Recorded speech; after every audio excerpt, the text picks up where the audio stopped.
Does being humble mean shrinking yourself? This week on Carlie's Couch, we're unpacking what humility really is and what it isn't. Welcome to Carlie's Couch. Thanks for joining us this Monday or whatever day it is for you. We're excited to have you here. Thanks for subscribing, loving the podcast, and continuing to engage with us. Yeah, we appreciate y'all. If you're watching the podcast, you'll see we have another special guest this time. Hey, what's up? Shout out to Marvel. That was her voice. We're working on her speaking. Yeah, we got to get her into some films and some TV shows. She knows too many people. Right. She knows more people than us.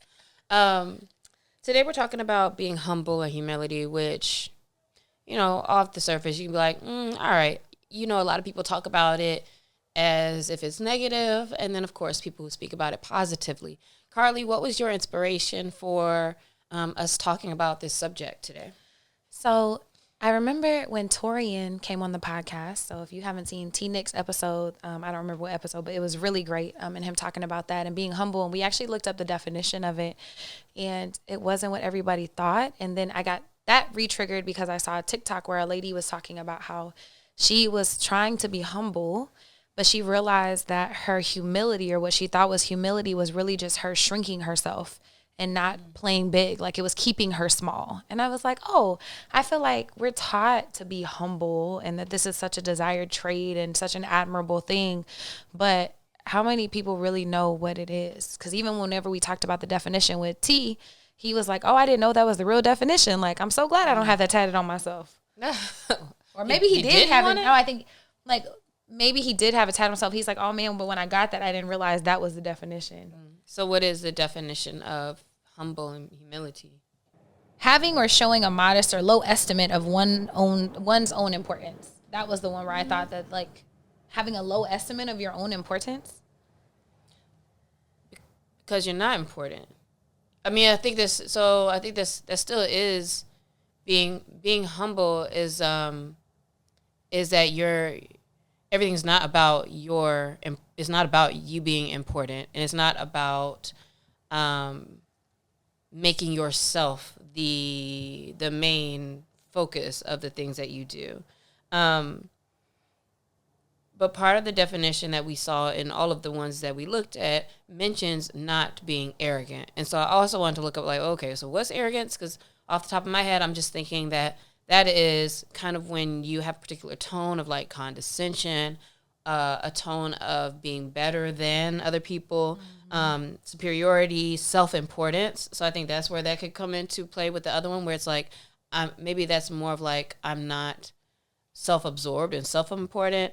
And often if you're arrogant, then you don't have a regard for what other people think or feel or care about, etc. So you're overinflated. You have an overinflated sense of your status, your worth, your importance, your abilities. And so because of that, you treat people a certain way while holding yourself up high. So that's what arrogance is. So if humility is the opposite of that, it feels like it's less about, it's not saying that you are worth less or are less important or have no ability.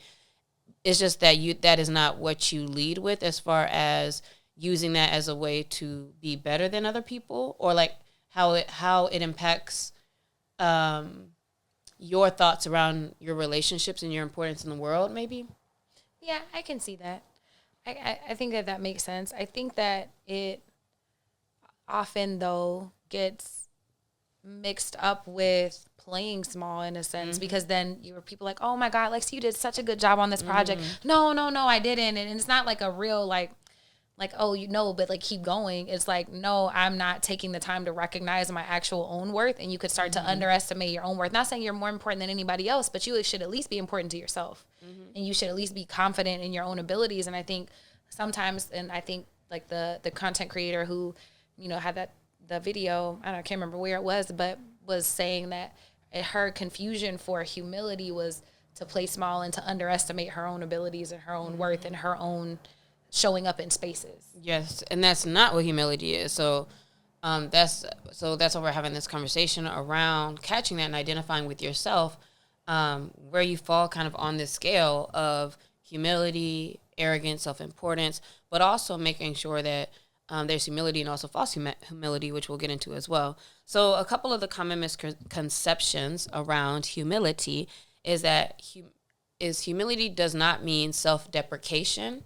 So being humble does not mean that you talk negatively of yourself, down on yourself, less than of yourself. Yep. And it is not playing small. So it is not taking opportunities because you don't think you're good enough or worthy enough or any of that. We're denying your achievements. That's not being humble. So then it begs to ask, and this is what I think about usually when people talk about being humble and humility, right? It feels like people want you to bring it down a peg. It feels like they want you to kind of be in a certain space, as opposed to it being from a place of, actually trying to give you some type of advice that's helpful. So a lot of times people resist against this idea that I should be humble or humility, because can you be humble and still be great? Like, can you be a great and successful person and really push yourself to the limit if you are so humble? If you don't feel that you are the best thing ever, if I don't feel like I'm better than you, if I don't feel like I could da-da-da-da-da, like, do you have to have that to be great and successful? That's a great question, because all that people that I'm thinking of great first Kobe. I don't know if I would say Kobe was humble necessarily. But I know his like work ethic and the way he showed up and did all the work. Like, he didn't think he was better, like good enough to skip all of those things. Like, he did the work and he was confident in what he did, which allowed him to appear arrogant and to feel like he was the best because he did all the work. And so I actually don't know. He's the first person I thought of. Can both exist? Because, for example, in sports ball, right? Like, you do need a level of competitivity.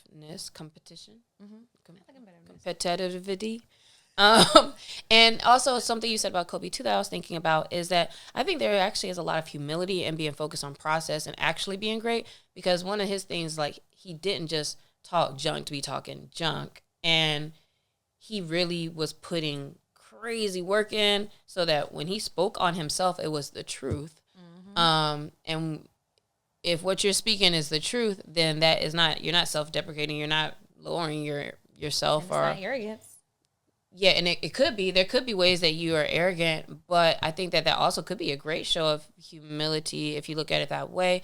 Also, when I think about sports ball players too, a lot of them, even if they're great, you'll see which ones have more training and or more mindset around team. And like, if you ask them about something, like, oh, you did this, you did that, and it's like, oh, it was a great team effort, da da da, and like always bringing it back around to the fact that it's not just them, that they have good people around them. I think that's a big sign of humility in competitive type spaces as well.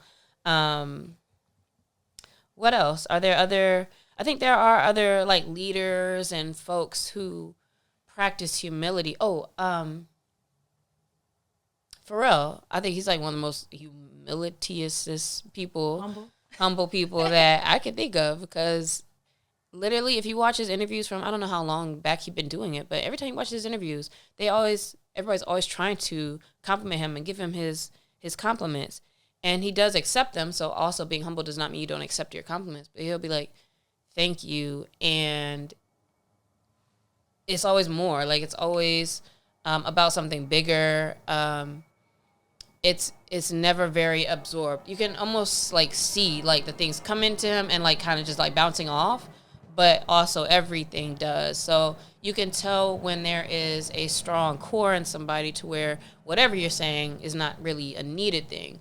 But he's one of those people, like, he never goes in on all the great things that people say to him when he's being interviewed. Yeah, I was about to say he's one, and it made me think about Beyonce, and it actually makes me think that humility in the true form and greatness go hand in hand, because then you're actually doing the work and showing up for the things, because the one thing Beyonce gonna do is that work, baby.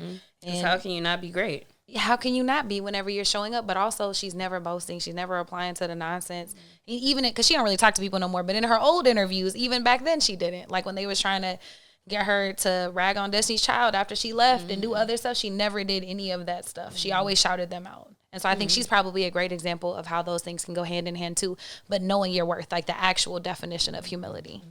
But also thinking about it the other way, being arrogant, you can still be arrogant and be great in the sense of like great skill, top of the whatever charts or this or that. And those people that may come to mind there are also not the most likable people, alienate people, and so relationships could suffer. So I think that you made a great point of reframing humility and being humble as like that's actually a big part of being great, is that you're focused on like what's real and not just like all about the talk. The last thing about that with being humble and being great is, I know we talk a lot about how our words and our thoughts, they manifest into things. So don't want you to think that just because you're humble, that doesn't mean like you are not minimizing it, that you are like literally like diminishing your skills. Like if you're like, oh, I can't. Now, if you do it the wrong way, if you're like, oh, I can't do this, I can't do that, or haha, that's nothing. I'm not actually that good. Like, being humble isn't doing that. Like, you're not talking down to yourself and to your skills and your ability, etc. So you still shouldn't be negative speak towards what you want out of life. Yeah. And I think, like I said, that's where it gets conflated so much. And so that's why I'm glad we're talking about it, and why I really wanted to, because I think that's what what it looks like. People think being humble looks like, oh no, it wasn't me, it was a team, but it really was all you, or whatever happened, and you're never like taking ownership of that thing. So we talked about being humble and being great, and then earlier you mentioned false modesty. Let's hop into what that is. Because what you just used as an example is something out here a lot, and I think that a lot of times it's not real humility. When people do compliment and they're like, oh, no, that wasn't me. I get out of here. I didn't do it. Blah, blah, blah. And like, that's actually like probably not really. Well, let me not say probably, because it could be. But and a lot of times people are pretending to be humble, and kind of pretending to be like less than they are. How can you tell the difference between genuine humility and performative modesty, do you think? Can you think of any examples? I'm trying to think, because I feel like actions are always the loudest talkers. Mm-hmm. And so if someone, accepted like that at work, like, oh, or let's say they accepted an award for something and they're like, oh, it really wasn't me, it was all these people. But then like behind the scenes, they're not paying people, not giving them their due, not being authentic and what they're PTO. saying. Yeah, they're just looking at like how things look as opposed to how they actually are. And I think great leaders and great people are like servant leaders, and always making sure the people around them are doing good too. And so maybe looking at it from that lens is a great way to see. I think that's perfect. I think a good show of a person's humility and greatness, being great and humble, is the people around them, and what people around them say about them and how they feel like included and part of things, for sure. And also, I think it is something that does have to become a mindset. Do you feel like you're particularly humble? Yeah, I feel like I'm pretty humble, because I value the people around me. I know my worth now. I used to be humble in the sense that we're talking about, like, shrinking and not feeling like denying compliments and not taking credit for things. So I've grown into like actual humility. And then for me, I don't necessarily feel that I did too much of like the shrinking as much, but I think that over time I have actually grown to be more, I'll say more confident. So humility is different, because that humility is still more so based in like, no, this is actually the reality that my team did this, or saying in meetings, like saying we instead of saying I. Those things start to happen when you actually view them as reality. Not if you're like trying to pretend necessarily. And so I'll often catch myself, like if I say I too many times in a meeting or something, it's like, let me readjust, because I need to keep that in focus, that it's a lot of things going on. But I think that when I speak about myself, I think I have more confidence. And when other people talk to me, I think that they still will be like, oh, you could talk even more shit for real if you wanted to. So I feel like I don't call myself humble, but I don't think I'm like the opposite, really. Yeah, that's what I was going to ask. What's the difference between, because you made a differentiation between humility and confidence. What's the difference to you? No, I'm saying that I think the type of air quote humility between from like the shrinking on a scale of it being kind of shrinking humility to like more being a more confident person. So like you can accept compliments and everything, and it's like not, I don't know, like not everything not going to your head. But I definitely have a lot of ego, and I think ego is a big part of humility and being humble. Not focusing on that. Also, I think you do have to be around a lot of people to really assess like how humble you actually are. And in this time, well, not too much anymore. Like we're remote, or we don't really have to see people all the time. You may not even have a good gauge for real until like something happens, or until you're with people, or you win something, or you do something. But there are ways to make sure you're not. So if you feel like you have been somebody who kind of shrinks yourself a little bit, Carlie, what are some things people can do to still own their achievements while maintaining humility? You can acknowledge your successes and acknowledge what's going on while also giving credit to when it's due. If someone's like, man, you did such a great job on that project. Great job. Thank you so much. I felt really good about it. The team helped me out so much. Like it was a joint, a joint effort, but thank you so much. Like, I've been working on my public speaking or whatever, and kind of owning your part. And I think that also requires you actually doing the work and the action. Like we talked about with Kobe and Beyonce and all that. We already talked about confidence and humility, but knowing that the two can coexist. So notice when you're doing things that you would consider being humble, I would assess that and be like, all right, am I actually downplaying myself? Or what can I say confidently that is still in the space of humility?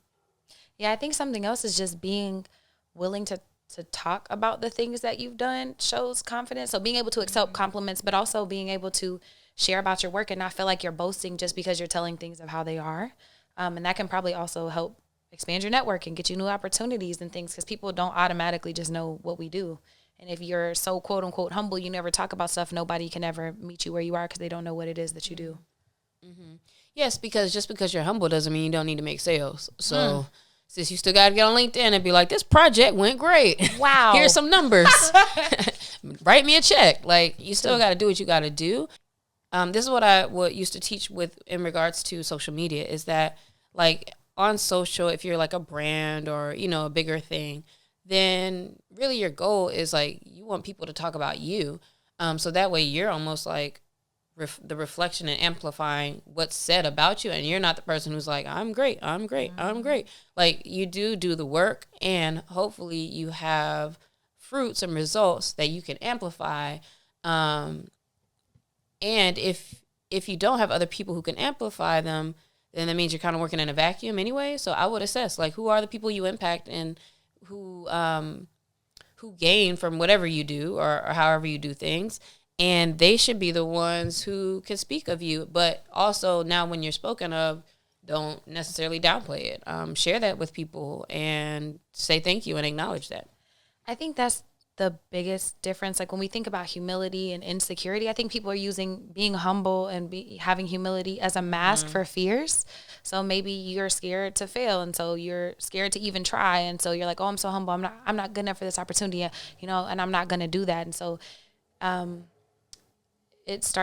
insecurity shows up as you not taking opportunities, you not acknowledging what's really happening in the space, you not receiving, you not sharing. It kind of keeps you in a box and keeps you small. But being humble in the way that you can be and that you should be, that we're talking about, allows you to have stronger relationships, because you'll have deeper connections with people because you're seeing them. You're not just like kind of keeping them at the outskirts and acting like they don't exist. You have more trust with people because of that as well. And then people will gravitate towards you because you're confident. So you can be confident and be an a-hole, or you can be confident and like people still like you, right? So again, this goes back to what we said at the very beginning about being likable in your confidence and how you speak. And it's just kind of not doing too much. Yeah. And being true to yourself. There's also more opportunities for growth, because again, if you're not talking about yourself, if you're not meeting people, if you're not putting yourself in those rooms or in those spaces where you can grow, how can you grow? And so real humility can lead to a lot of genuine connections and also more opportunities, because as your network grows and you're building these authentic connections, hopefully your opportunities do too. When we put this next point, I really thought about how true it is that the bigger your ego, the more stressed out you will always be. A lot of that is just because of like, you're always thinking, you're always worried about how things look. You're always needing things to be right or perfect or this or that. You need people to think about you a certain way. Like, it's a lot of worry and things that are not even all the way in your control when it's about perception, which is mostly tied to like ego. So the less ego you have, the less stress you have. Honestly, I do feel like the less you care about your perception and some of those things, you actually take a lot of weight off of yourself. And your body isn't like fighting to try to reach for this thing that you want to be or that you're trying to portray. And so releasing the need to always be right and releasing the need to be proving something to people will just like actually allow you to relax. Yeah, because all that's rooted in that fear and insecurity. And how could your nervous system relax whenever that's what's driving you? And then lastly, like thinking about your legacy and your influence, the people who we admire as leaders, the most respected, like historical figures, are always people who uplift others, who make others believe in things that are possible or see themselves or how to uplift communities. And I feel like humility and greatness, again, go hand in hand. And so that gives you an opportunity to help uplift other people. So this week, we want you to think about humility and what role that plays in your life. Do you struggle with balancing confidence and humility? Yay, nay? Do you need to take it up a notch? Do you need to bring it down a notch? Let us know at Carlie's Couch across all platforms. Share this episode with a friend. And thank you for joining us. We'll see you next week. Bye, y'all.